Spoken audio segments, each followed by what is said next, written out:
আজি ৰাজ্য চৰকাৰে বিশেষকৈ আমাৰ থাৰ্ড গ্ৰেড আৰু ফ'ৰ্থ গ্ৰেড কমিশ্যনে দুখন নটিফিকেশ্যন দিছে যে ২৭ তাৰিখৰ পৰা আমি এটা অনলাইন পৰ্টেল আমি দেখুৱাই দিছোঁ। পৰ্টেলটো আপোনালোকে অলপ পিছত মোৰো টুইটাৰত চাই ল'ব পাৰিব বা নটিফিকেশ্যনো পাব। পৰ্টেলত আবেদন কৰিলে ৫০ টকা ফিজ দি আবেদন কৰিলে ১৫ তাৰিখৰ পৰীক্ষাত যিসকলে অৱতীৰ্ণ হৈছিল তেওঁলোকে নিজৰ OMR ছিটখন ল'ব পাৰিব। ২৭ তাৰিখৰ পৰা আবেদন আৰম্ভ হ'ব আৰু আবেদনৰ সংখ্যাৰ ওপৰত ভিত্তি কৰি তেওঁলোকে OMR ছিটখিনি সেই ইমেইল এড্ৰেছলৈকে পঠিয়াই দিব। এনচাৰ কি ১৫ তাৰিখৰ পৰীক্ষাৰ এনচাৰ কি অহা ২৮ তাৰিখে সেবাৰ ৱেব পৰ্টেলত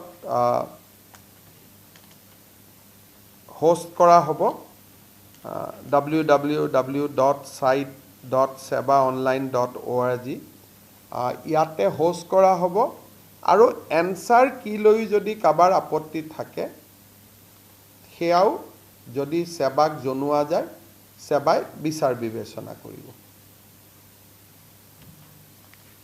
গতিকে এই তিনিটা সিদিনাখন মই কৈছিলোঁ, তথাপিতো আজি আপোনালোকক আৰু ইয়াৰ নটিফিকেশ্যন আজি ইতিমধ্যে চৰকাৰে ইস্যু কৰিছে। আজি ৰাজ্য চৰকাৰে বিশেষকৈ আমাৰ থাৰ্ড গ্ৰেড আৰু ফ'ৰ্থ গ্ৰেড কমিশ্যনে দুখন নটিফিকেশ্যন দিছে যে ২৭ তাৰিখৰ পৰা আমি এটা অনলাইন পৰ্টেল আমি দেখুৱাই দিছোঁ। পৰ্টেলটো আপোনালোকে অলপ পিছত মোৰো টুইটাৰত চাই ল'ব পাৰিব বা নটিফিকেশ্যনো পাব। পৰ্টেলত আবেদন কৰিলে ৫০ টকা ফিজ দি আবেদন কৰিলে ১৫ তাৰিখৰ পৰীক্ষাত যিসকলে অৱতীৰ্ণ হৈছিল তেওঁলোকে নিজৰ OMR ছিটখন ল'ব পাৰিব।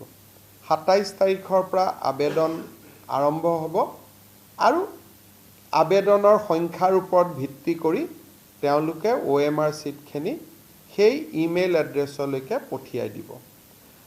এনচাৰ কি ১৫ তাৰিখৰ পৰীক্ষাৰ এনচাৰ কি অহা ২৮ তাৰিখে সেবাৰ ৱেব পৰ্টেলত